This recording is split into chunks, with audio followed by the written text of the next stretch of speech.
I never intended to kill the man. I just wanted to drive him out of the room, that's all. So you'd have time to find the convict's haul of stolen goods.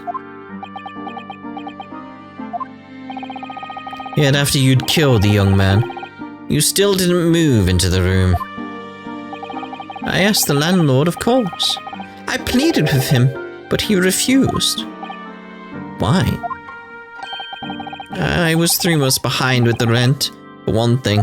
Oh, Mr. Garrett really has had a lot to put up with. And he had the gas repair work done immediately afterwards, putting the room out of action for a while. And then, this Japanese man swooped in at just the right moment to sign the new lease. Poor Mr. Natsumi. What unfortunate timing. Then, 5 days ago, after the incident on Briar Road when the Japanese fellow got himself arrested, I thought I'd finally have my chance. But it wasn't to be. No, the scene was sealed off and guarded by the police night and day. And if I remember rightly, Mr. Shlom spent the whole day in there reading books. I couldn't even enter the room, let alone search for the loot. Which is why, on the day Mr. Natsumi was acquitted and returned to his room, you once again tried your trick of blowing air into the gas pipe that feeds the stove in his room.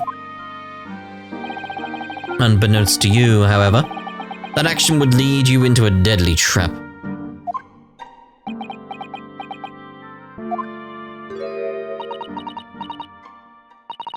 William Shakespeare. How does it go? To be or not to be? That is the question. From Shakespeare's Hamlet, Act 3, Scene 1. Now let me tell you, in your case, it's not to be. That is the answer. You deserve to die for what you've done.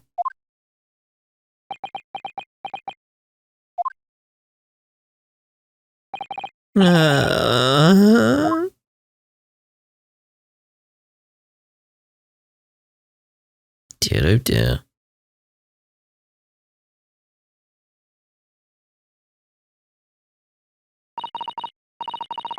At first, I really did think it was just a terrible accident. I'll never forget our conversation the night before Duncan died. The gas supply in my new lodgings are a complete disaster, you know, Olive. The gas supply? Yes, the stove always seems to go out in the middle of the night for some reason. That's no joke. They say it's the convict's curse. Oh, Duncan, please don't stay there. I don't care how cheap it is. Alright then. If it's that important to you, I'll start looking for a new place. There are spare rooms at my house. Why don't you leave that horrible room tonight?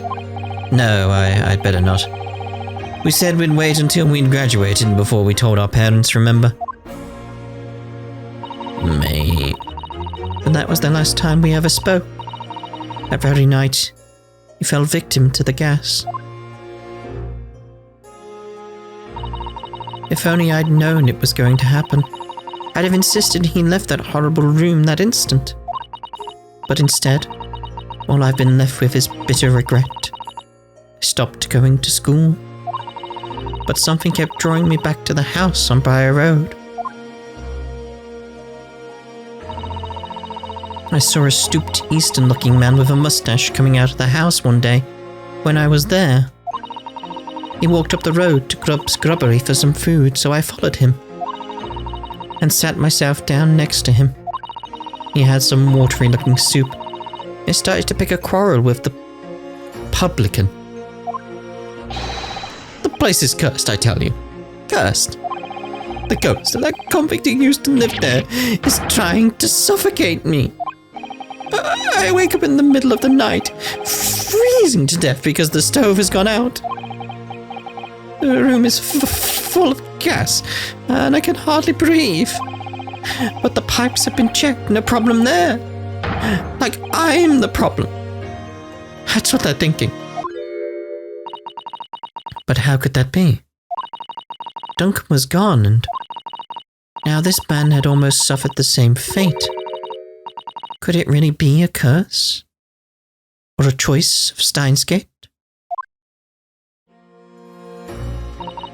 And then I remembered. A rumor I'd heard about the gas companies go around investigating the gas installations. Yeah, we had heard it is apparently very well known, so... A rumor? Ah, you mean, Yes. Everybody's heard the stories, it seems, about how they go around checking the pipes. How anything connected to the gas can be extinguished by blowing air into the pipework. That's when it started. A little flicker of doubt in the back of my mind that just wouldn't go away. Was it really an accident, though? Once I'd had the idea, it wouldn't leave me alone. It plagued me day and night. So I bought this at one of the black markets in the East End. A black market? I'd never been. I just heard people talk about them, and you really can buy anything you can think of there. In some ways, being able to get my hands on this so easily made me even more determined. Had to find out one way or another. Was Duncan's death an accident? Or was it murder? And your chosen method for establishing the truth was simple, but highly effective. Smear poison on the gas pipe you suspected the man of tampering with, and wait. Mr. Shamspeare was innocent. Nothing would come of what you'd done. But if he was guilty, he would pay for his crimes dearly. Ingenious.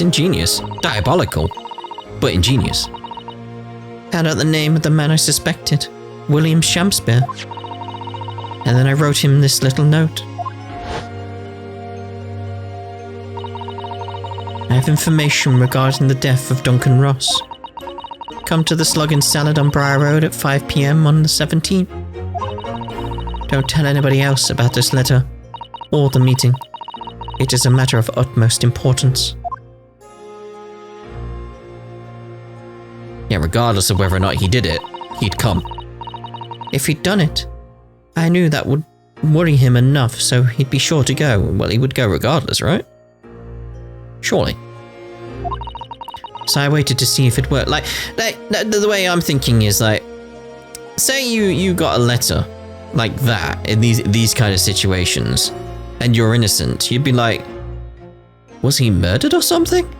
Should I be aware of that? Is Gary Depp killing people? Is this a thing? That kind of logic. So I waited to see if it worked. And of course, Mr. Shamspeare followed the instructions to the letter.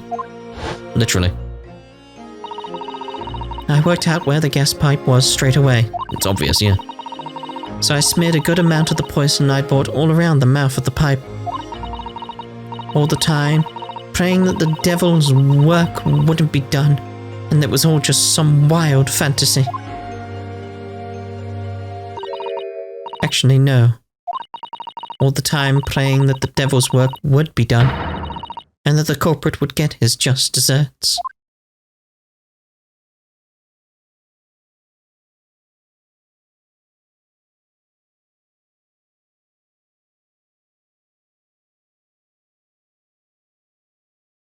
It's one of those things, you can understand it. You don't have to agree with it, but you can understand it. Rabble. 3 days ago, when you were first stood in the dock before me, this whole affair seemed relatively straightforward. Yes, my lord. I certainly never imagined the depths of depravity that we should subsequently find lurking behind the scenes. It has been a long road, my Nipponese friend. Oh, yes. And one I certainly didn't envisage walking with you. Nevertheless, together we have reached the light at the end of the tunnel, as it were.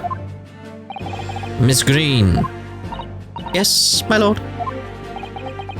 You will henceforth be stripped of your freedom as punishment for the attempted murder of Mr. William Shamspeare.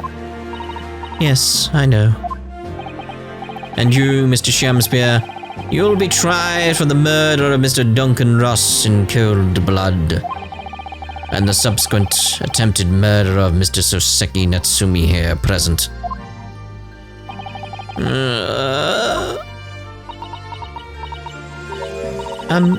Mr. Naruhodo? Yes. Yesterday, at the hospital, when you and your friends stopped me from ending your life by drinking what was left in the poison bottle. I wasn't myself. I can't really remember what was going through my mind.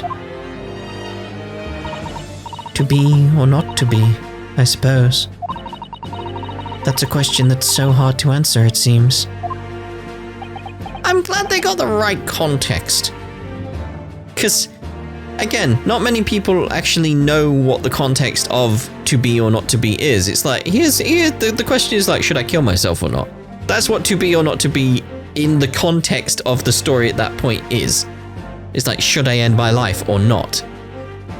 To be or not to be. To be alive or not to be alive. That's the question. That is the question, just so you know. Well, personally, I'm glad of you being here, Miss Green. Oh. And I'd like to believe it's a blessing Mr. Shamspeare didn't die when he ingested the poison. For your sake, at the very least. Aww. Because of you, I choose life, not death. And now you've made the truth come out at last.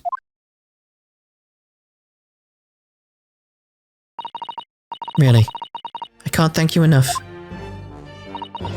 Oh, Miss Green. Mr. Soseki Natsumi. Yes, my lord. The court declares that you are exonerated from all blame in this matter. Accordingly, I would call upon the ladies and gentlemen of the jury to present a verdict of not guilty. They are in full agreement, my lord.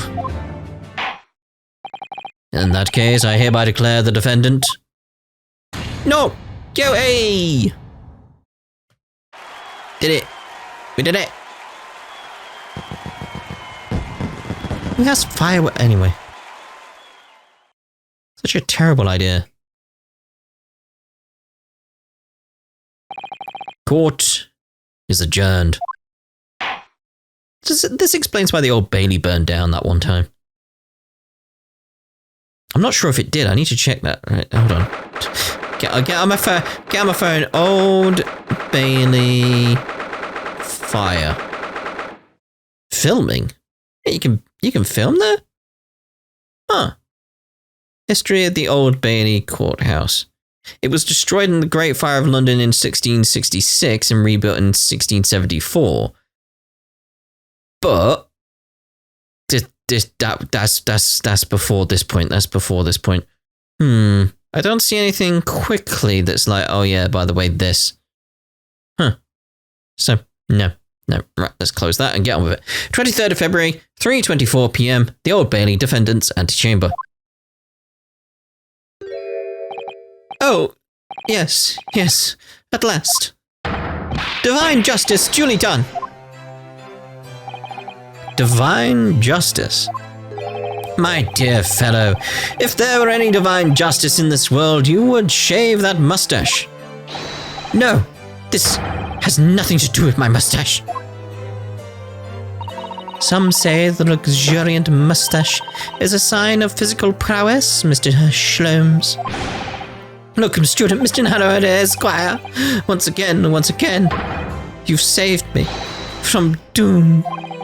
I'm very happy to have been able to help Mr. Natsumi here. Congratulations on your acquittal, again.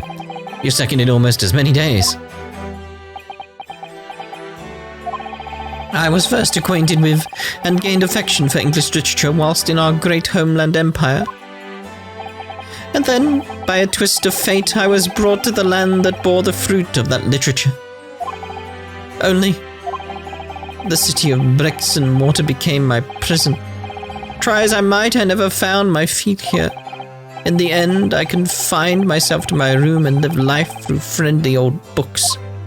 Maybe what you should have done is not go to London. I mean, I understand at the time it was like the center of the world, but, you know, go to other places in Britain, it would have been better for you. Really? You had such a difficult time, haven't you? I recommend that even now, by the way. If you come into Britain, there's so much to see in Britain that's so much better than London. It really is. There's so much countryside, beautiful landscapes, other cities that are just so much better. Like York is beautiful. Canterbury. Go to the Cotswolds. I'm just naming places in England right now. Go to the Highlands. Go to Edinburgh. Edinburgh's fantastic. Glasgow's a lovely place. You want to be careful of some places, but Glasgow's a lovely place. The Lochs. You want to go to Wales, go to Cardiff. Aberystwyth. It's a lovely seaside place. Lovely views there. But yeah, so you got options. London's kind of meh, to be honest. It's meh. And whenever Sarah comes across, I'm just like, let's not do London, it's boring. It's like, but it's London. It's like, it's boring. But a week ago now, I dragged you out of that dark and dingy room of yours, did I not? You did. And I've seen more of life in this week than in all my years to date. And for the first time, I feel I've begun to see the true face of the English that's so far been hiding from me behind the wall of fog. That's smog, mate. London. My dear fellow, there is nothing special about the true face of the English, as you put it. Wheresoever one goes in the world, humans are human. There are few genuine differences. Yes, I think you're right. I finally started to see that and come to understand something. I've worked out why I was attracted to English literature in the first place. It made me see that whatever our nationality, we humans all have the same hopes and fears. We're all just doing our best to live. Well said. Come to feel the same way. I've made a decision too. I'm going to cut short my study tour here and return to Japan. What? Just when we'd become friends here in England. What a terrible shame. Oh, I know. That does tug at my heartstrings, it really does. But I've decided. I'd like to take everything I've learned here in Britain and write something of my own. A novel of sorts, I suppose. Oh my. So you'll be creating your own literature, Mr. Natsumi. How wonderful. Oh, well, no, I mean, I wouldn't presume to call it literature. Mate, why not? When that is precisely the definition, Mr. Mustache. I suppose you're right, yes. I will, in a way, be literature. But as of now, all I know is that I'd like to try my hand at writing. I have no delusions of grandeur. I, for one, would love to read your work. Well, all things considered, it may be for the best. After all, you have once again emerged victorious from a battle with the Reaper. Ah, that's very true. And there is no salvation for a person in the dock when the Reaper is the prosecutor. The desire to return post-haste to the perceived safety of your homeland is one I quite understand. My goodness, yes. Faced with such a terrifying prospect. Nobody would consider that cowardly, I'm quite sure. Get going, mate. But that's not why I'm leaving, I mean it. Objection? And that was the case that we found ourselves embroiled in 6 months ago now. So Seki-san did indeed return to Japan and submitted a report about both cases to the government. It was on reading that report that Professor Mikotaba was prompted to visit the scholar.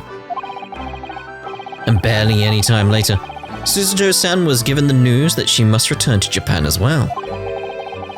On the back of a telegram, stating falsely that her father had fallen gravely ill. The only possible explanation that comes to mind is what happened after the trial on the following day. The day that we uncovered the loot, hidden by the now deceased convict in his former lodgings. Oh.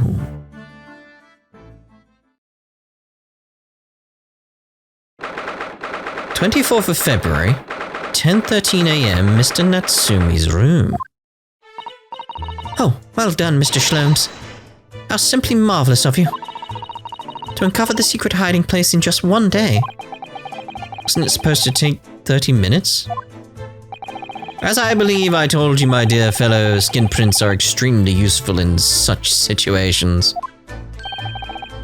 Would you agree, Gregson? You what, mate?" "Gregsy's been happily munching in agreement this whole time, you know, Hurley." "Happily? I think perhaps humorlessly might be closer to the truth. I fancy some fish and chips. I might go get some. After this, anyway.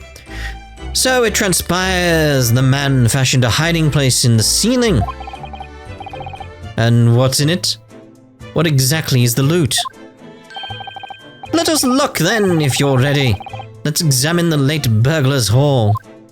"Yes, let's. See what this has all been about." What is that?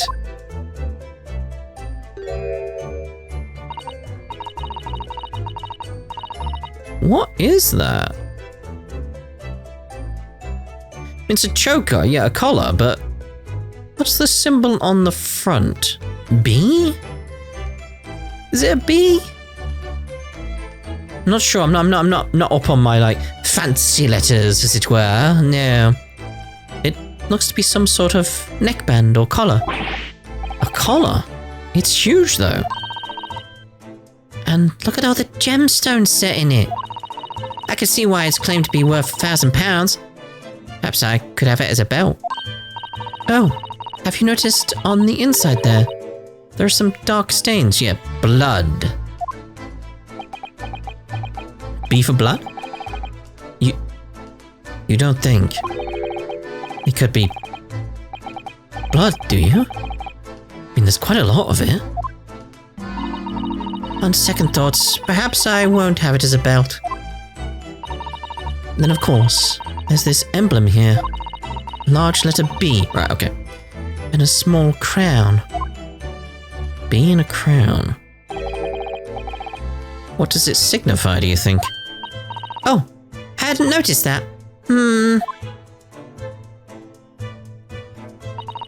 Feel as though I've seen that emblem somewhere before, you know? Where could it have been?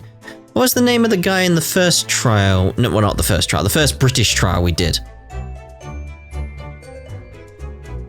In the first game. I can't remember his name. Maybe it was him. Maybe it was like we saw it there. Where have I seen this before? That's enough of that, I think. What? What's the matter with Mr. Shlomes?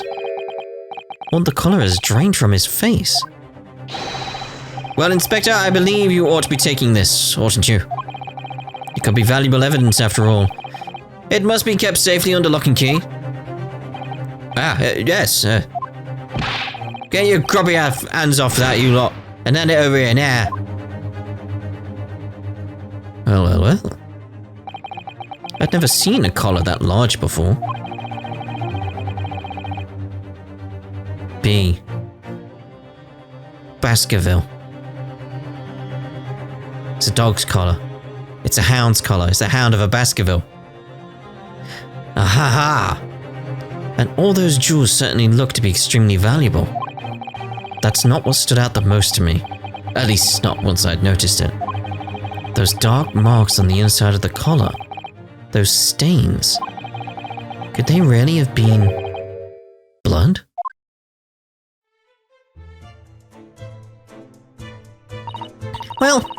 That was a funny case, wasn't it? But it's all buttoned up now. And you look very pleased, Iris. I am. Because I was starting to wonder what I could use as the basis of this story in the magazine.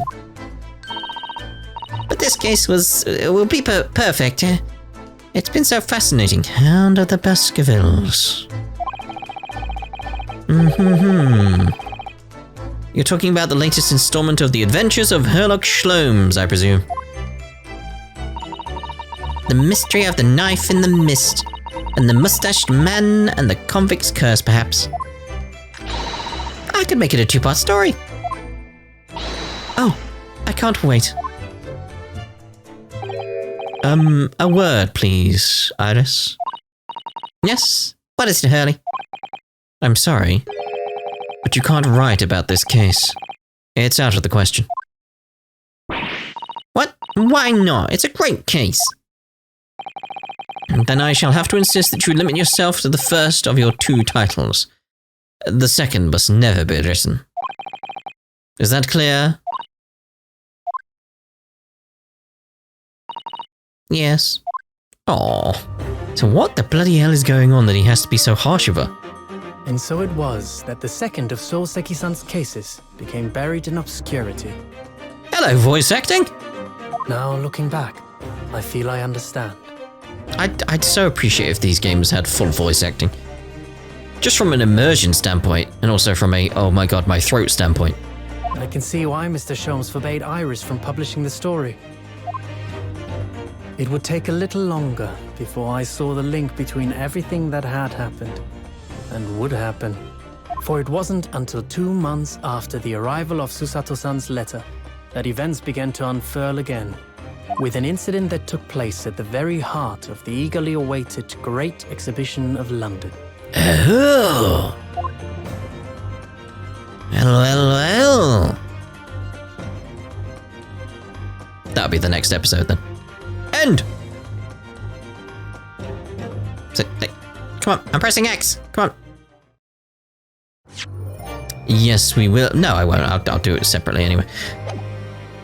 So, that's us done for this part. We have finished off the clouded Kokoro. Look at this thing.